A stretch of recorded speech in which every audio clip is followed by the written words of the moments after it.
भगत हेतु भगवान प्रभो राम धरो तनु भूप किए चरत पावन परम प्राकृत नर अनुरूप। श्री राम भगवान प्रभु श्री रामचंद्र जी ने भक्तों के लिए राजा का शरीर धारण किया और साधारण मनुष्यों के से अनेकों परम पावन चरित्र किए। जथा अनेक वेश धरी नृत्य करे नटको सोई सोई भाव दिखावही आपुन होय न सोय। जैसे कोई नट खेल करने वाला अनेकों वेश धारण करके नृत्य करता है और वही वैसा वैसा होता है जब वही उसी के अनुकूल भाव दिखलाता है, पर स्वयं वह उनमें से कोई हो नहीं जाता। श्री राम।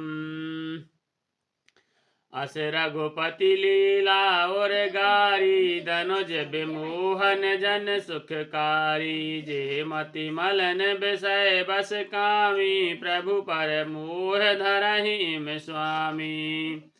हे गरुड़ जी, ऐसी ही श्री रघुनाथ जी की यह लीला है जो राक्षसों को विशेष मोहित करने वाली और भक्तों को सुख देने वाली है। हे स्वामी, जो मनुष्य मलिन बुद्धि विषयों के बस और कामी हैं, वे ही प्रभु पर इस प्रकार मोह का आरोप करते हैं।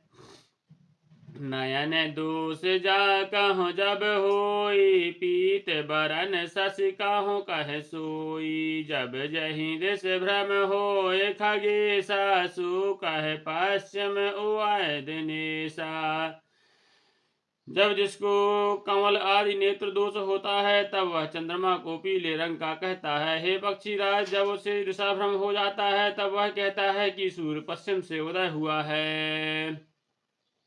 नौकारूढ़ चलत जग देखा अचल मोह बस आपहु लेखा। बालक भ्रमहि भ्रमहि ग्रहादि कहाहि परस्पर मिथ्यावादी।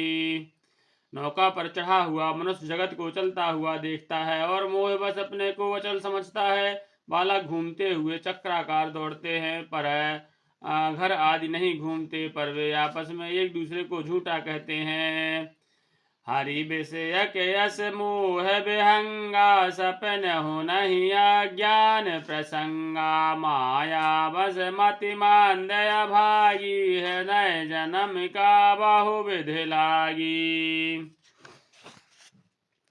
हे गरुड़ जी, श्री हरि के विषय में मोह की कल्पना भी ऐसी ही है। भगवान में तो स्वप्न में भी अज्ञान का प्रसंग अवसर नहीं है, किंतु जो माया के बस मंद बुद्धि और भाग्यहीन हैं और जिनके हृदय पर अनेकों प्रकार के पर्दे पड़े हैं, ते सठ हठ बस संशय करही निज अज्ञान राम पर धरही। हे मूर्ख, हट के बस होकर के संदेह करते हैं और अपना अज्ञान श्री रामचंद्र जी पर आरोपित करते हैं। काम क्रोध मद लोभ रत ग्रहासक्त दुख रूप। ते किम जानहि रघुपतहि मूढ़ परे तम कूप। जो काम क्रोध और मद लोभ में रत हैं और दुख रूपी घर में आसक्त हैं, वे श्री रघुनाथ जी को कैसे जान सकते हैं। वे मूर्ख तो अंधकार रूपी कुएं में पड़े हुए हैं। निर्गुण रूप सुलभ अति सगुण जान नहीं कोय। सुगम अगम नाना चरित सुनि मुनि मन भ्रम होय। निर्गुण रूप अत्यंत सुलभ सहज ही समझ में आ जाने वाला है, परंतु गुणातीत दिव्य सगुण रूप को कोई नहीं जानता। इसलिए उस सगुण भगवान के अनेक प्रकार के सुगम और अगम चरित्रों को सुनकर मुनियों के भी मन को भ्रम हो जाता है।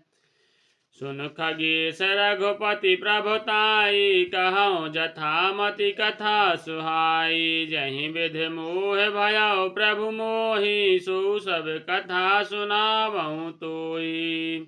हे पक्षीराज गरुड़ जी, श्री रघुनाथ जी की प्रभुता सुनिए। मैं अपनी बुद्धि के अनुसार वह सुहावनी कथा कहता हूँ। हे प्रभु, मुझे जिस प्रकार मोह हुआ वह सब कथा भी आपको सुनाता हूँ। श्री राम।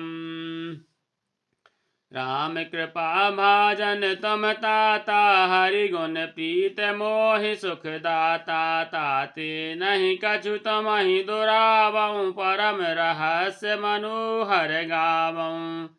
हे तात, आप श्री रामचंद्र जी के कृपा पात्र हैं। श्री हरि के गुणों में आपकी प्रीति है, इसलिए आप मुझे सुख देने वाले हैं। इसी से मैं आपसे कुछ भी नहीं छिपाता और अत्यंत रहस्य की बातें आपको गाकर सुनाता हूँ। श्री राम। सुनहु राम कर सहज स्वभाव, जन अभिमान न राखहि काऊ। संस्कृत मूल सूल प्रद नाना, सकल सुखदायक अभिमाना। श्री रामचंद्र जी का सहज स्वभाव सुनिए। वे भक्त में अभिमान कभी नहीं रहने देते, क्योंकि अभिमान जन्म मरण रूपी संसार का मूल है और अनेक प्रकार के क्लेशों तथा समस्त सुखों का देने वाला है। ताते करहि कृपा निधि दूरी, सेवक पर ममता अति भूरी। जिम शिशु तन ब्रन होय गोसाई, मातु चिराव कठिन की नाई। इसलिए कृपा निधि उसे दूर कर देते हैं, क्योंकि सेवक पर उनकी बहुत ही अधिक ममता है। हे गोसाई, जैसे बच्चे के शरीर में फोड़ा हो जाता है तो माता उसे कठोर हृदय की भांति चिरा डालती है। यद्यपि प्रथम दुख पावई, रोबई बाल अधीर। व्याधि नाश हित जनननी, गनति न सो शिशु पीर। लखन श्री रामचंद्र की जय। उमापति महादेव की जय। पवन सुत हनुमान की जय। गोसाई तुलसीदास की जय। बुलवा चंदन की जय।